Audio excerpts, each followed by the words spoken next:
கல்யாணத்துக்கு உங்க டிமாண்ட் என்ன? ஒரு 50 saree ஒரு 50 சுடி. 50 saree 50 சுடி. அப்பா கட்டின வீடு ஒண்ணு இருக்கு, அது வேணும். நல்லா இருக்க. சென்னையில என்ன மண்டபம்? ஸ்ரீவாரி. இது ஸ்ரீவாரியா? ஒரு நாள் வாடகை தெரியும்ல? அத வாங்குறதுக்கு பணம் வரும்ல, அத கேட்கவே இல்ல. அதுக்கு எவ்வளவு கேளுடா, கேளு 50 lakhs. 50 lakhs.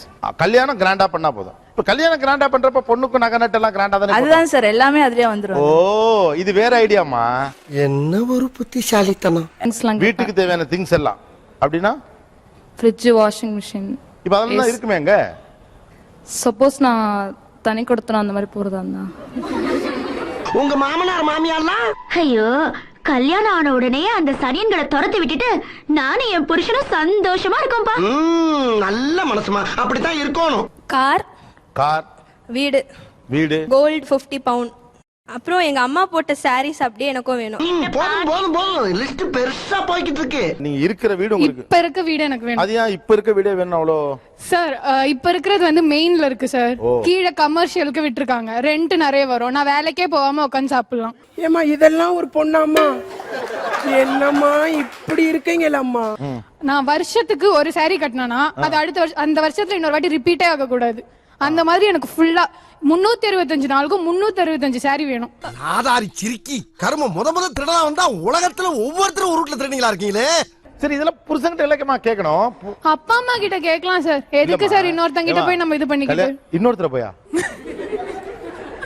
ஒத்த ரோசா, பிள்ளைய ரொம்ப அற்புதமா வளர்த்திருக்கம்மா நீ. ரொம்ப அழகா வளர்த்திருக்க. நன்றிங்க. ரொம்ப மரியாதை கொடுத்துட்டாவ. எனக்கு வந்து காசா கிராண்டேல I need a villa. But I need some diamond necklace and மாதிரி set new collections. Collections. Okay. Then I want to go for white wedding. White wedding? White Christian white theme wedding. ஏன் உனக்கு இந்த அல்பாசை? நடக்கிறத பேசு. 50 bound நகை வேணும். 50 bound நகை. அதுக்கப்புறமா ஒரு லேண்ட் வேணும் சார்.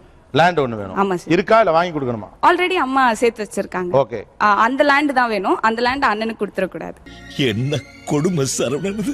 ஓகே, இப்போ உங்களுக்கு 50 பவுன் நகை போட்டாச்சு, மாப்பிள்ளைக்கு 10 பவுன் போட்டாச்சு, உங்களுக்கு தேவையான நகை இது துணிமணி எல்லாம் எடுத்து கொடுத்தாச்சு, கிராண்டா கல்யாணமும் பண்ணியாச்சு. நாளைக்கு அண்ணனுக்கு வேணும்ல? அவன் வந்து இன்ஜினியரிங் படிக்கிறான் சார். நீங்க என்ன படிக்கிறீங்க? Arts sir. எடுக்கிறது பிச்சை, பேசுறது ஏகத்தாளமா பேசுற. அதுக்கப்புறம் வெட்டிங்ல வந்து ரொம்ப பெரிய டிமாண்ட் இல்ல. வெட்டிங்ல வந்து சாதாரண என்ட்ரி மாதிரி வராம மாப்பிள்ளையும் பொண்ணும் ஒரு ஒரு வேற ஒரு என்ட்ரில வந்தா நல்லா இருக்கும். ஒரு ஹெலிகாப்டர்ல வந்து இறங்குற மாதிரி. இது நம்ம லிஸ்ட்லயே இல்லையே. அடேங்கப்பா. பையன் வீட்டுல ஒரு 30 சவரன் அப்படி கேக்குறாங்கன்னா எனக்கு அதை விட டபுளா தரணும். அவங்க கேக்குறத விட டபுளா தரணும். அவங்க கேக்குறத விட டபுளா தரணும். டேய், உங்களுக்கு என்னடா ஆச்சு?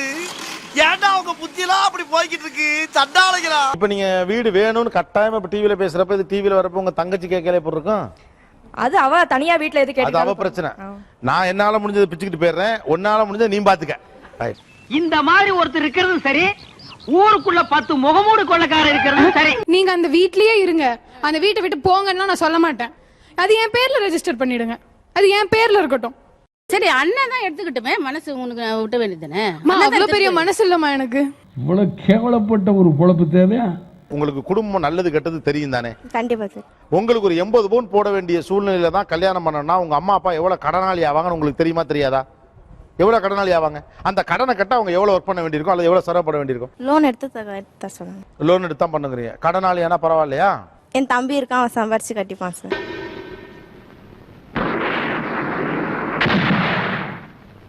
அப்படி வந்து அடைச்சுக்கிட்டுங்கிறாங்க. ஐயோ, என் பிள்ளைய கடங்காரனாக்க நாங்க விட மாட்டோம் சார். அது அவங்க பிரச்சனை. தம்பியை கடங்கார ஆக்குறாங்களோ இவங்க கடங்காராங்கிறாங்க. எனக்கு தேவை 50 பவுன் நகை வேணும். எவ்வளவு பெரிய கேவலம் தெரியுமா? உங்களுக்கு கடை வாங்கி லோன் போட்டு அதை உங்க தம்பி கட்டா பரவாயில்லன்னு சொல்றீங்க. எனக்கு புரியவே இல்லை. பாசம் இருந்தா எது வேணா பண்ணல சார். அவன் கண்டிப்பா பண்ணுவான். அக்காக்குன்னா அவன் கண்டிப்பா பண்ணுவான். அதுக்குன்னு என் பிள்ளைய நீ கடங்காரனா எப்படி? சரி, அவன் நீ ஆயிக்கோ கடங்காரனா. ஆனா do you think that you are நியாயம்? கண்டிப்பா நான் நியாயமா தான் இருக்கேன். நியாயமா தான் இருக்கீங்களா? இதுக்கெல்லாம் பேர் என்ன தெரியுமா? மாப்பிளைக்கு 10 ஐயோ அம்மா 20,000 நான் கல்யாணமே பண்ணிக்க மாட்டேன். முடியும். பாத்தீங்களா? வேண்டாமா? வேணுங்களா? உங்களுக்கு வரப்போற கணவர் அவரு அவருடைய தங்கச்சிக்கு கல்யாணம் பண்றதுக்காக ஒரு 2-3 லட்ச ரூபா கடன் வாங்கிட்டு தங்கச்சி கல்யாணம் பண்ணிட்டு அந்த கடனோட உங்களை கல்யாணம் பண்ணிக்கிறார். ஓகே உங்களுக்கு? கடனை அழிச்சிட்டு கடனை முடிச்சிட்டு வந்தா கல்யாணம் பண்ணி. ஓகே, அந்த கடனை முடிக்க 5 வருஷமாவது ஆகும். அதனால அவருக்கு 30 வயசுல கல்யாணம் பண்ண வேண்டியவர் 35 வயசுல கல்யாணம் பண்ணுவாரு. பாவம் இல்லையா? பாவங்க. அவரே பாவம்னா உங்க அண்ணன் பாவம் இல்ல? ஐயா ஒன்னு சொல்றேன் கேட்டுக்கங்க, அதையே அனுபவிச்சு சொல்றேன். எந்த காரணத்தை கொண்டும் அக்கா தங்கச்சியை கட்டி கொடுத்த வீட்டுல ஒருவேளை சோத்துக்கு மேல கைய நினைச்சிடாதீங்க. மானத்தை வாங்கிடுவாங்க, கேவலப்படுத்திடுவாங்க. நான் ஃபார் மை ஹஸ்பண்ட் தான். அந்த மாதிரி என் ஹஸ்பண்ட்